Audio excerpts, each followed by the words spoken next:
Today we're going to look at the chi-square test for independence or homogeneity. In general, we have the null hypothesis as the two factors are independent, and for the alternative hypothesis, we have the two factors are dependent. The null hypothesis and the alternative hypothesis are always complements of each other. And for our null and alternative hypothesis, it's actually easier to put those into sentences rather than symbols. We have two conditions. The first one is all of the expected counts have to be greater than 1. 2, no more than 20% of the expected counts are less than 5. If all of these conditions are met, we can start the problem. Our test statistic is chi-squared. Chi-squared is equal to the summation of the observed minus the expected counts, quantity squared, over the expected counts. Here the degrees of freedom is equal to the row count minus 1 multiplied by the column count minus 1. Again, if you want to do this by hand, you'll have to calculate it using rows and columns. The expected count is calculated by row total times column total divided by the grand total. Today I will be using StatCrunch, and the computer will do all of the calculations for the expected counts for us. When I do problems with chi-square of independence, I'm looking for these keywords: related, relationship, dependent, and independent. If I see any of these four words in a problem, I know this is a chi-square test for independence.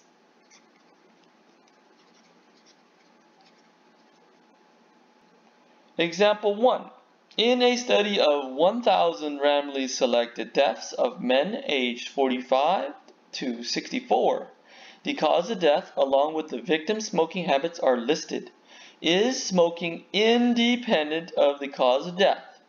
I see the keyword independent, so we know this is a chi-square test for independence. We want to do the test at alpha equals 0.05 level of significance.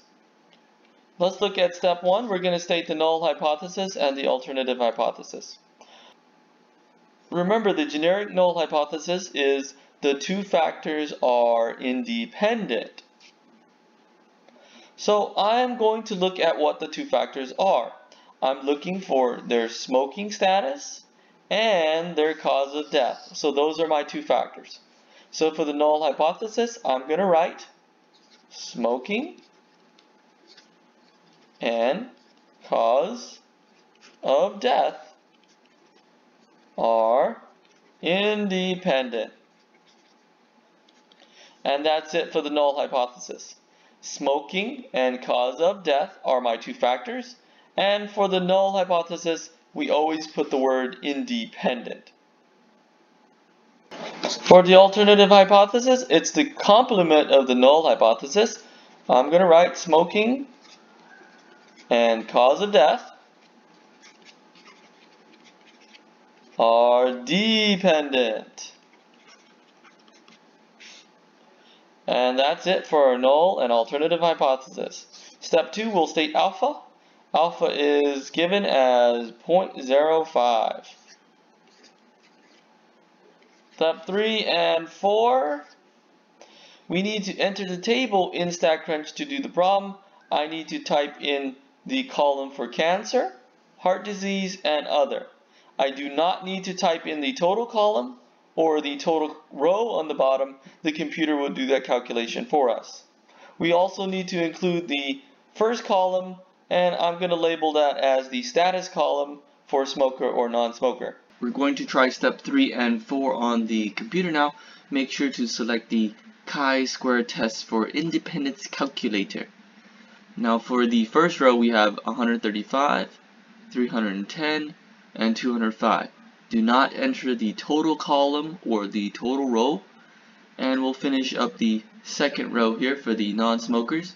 We have 55, 155, and 140. Scroll to the bottom and click Calculate, and here is our chi-squared statistic, 8.3486, and our p-value 0.01538. Our chi statistic is 8.349, and our p-value is equal to 0.015. In step 5, I'm going to ask the question, is the p-value less than alpha? And in this case, the p-value is less than alpha. In step 5, I'm going to ask, is the p-value less than alpha? Is 0.015 less than 0.05? And it is. The p-value is less than alpha. We do reject the null hypothesis. There is enough evidence to conclude, and remember our conclusion is always in terms of HA, so I'll copy HA here. There is enough evidence to conclude that smoking and cause of death are dependent. Remember, your conclusion is always in terms of HA. We do reject the null hypothesis. There is enough evidence to conclude that smoking and cause of death are dependent.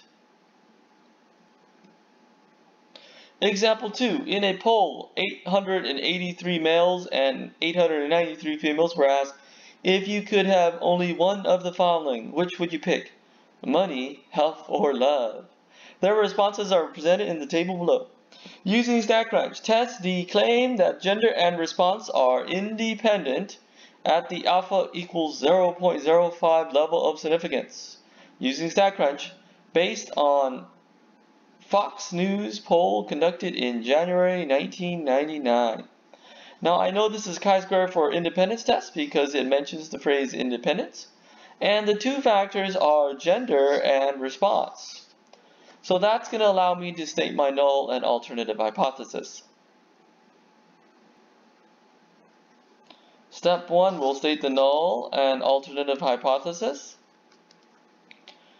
I have here that gender and response are independent. That's our null hypothesis.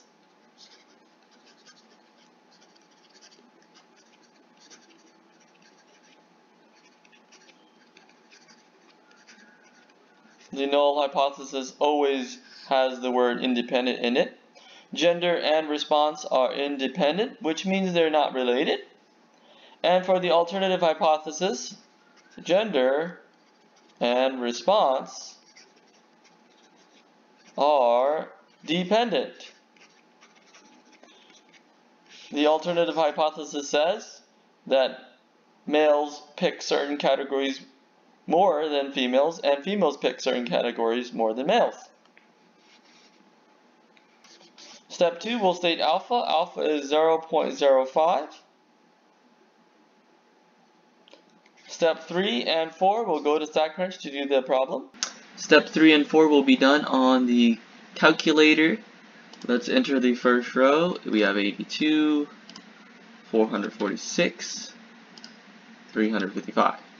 For the second row, we'll enter 46, 574, and 273. Let's click Calculate, and here is our test statistic, 36.8396. And our p-value, be careful, it's not 1.008. You got to look at the right side here. There's a e and a -8. That means you move the decimal place 8 times to the left. It's a really, really small p-value. From StatCrunch, we have the chi-squared statistic is 36.84. And our p-value is less than 0.0001. In step 5, I'm going to ask the question, is the p-value less than alpha? Is 0.001 less than alpha, which was 0.05? Yes, it is. So we do reject the null hypothesis. There is enough evidence to conclude that gender and response are dependent. We do reject the null hypothesis. There is enough evidence to conclude that gender and response are dependent.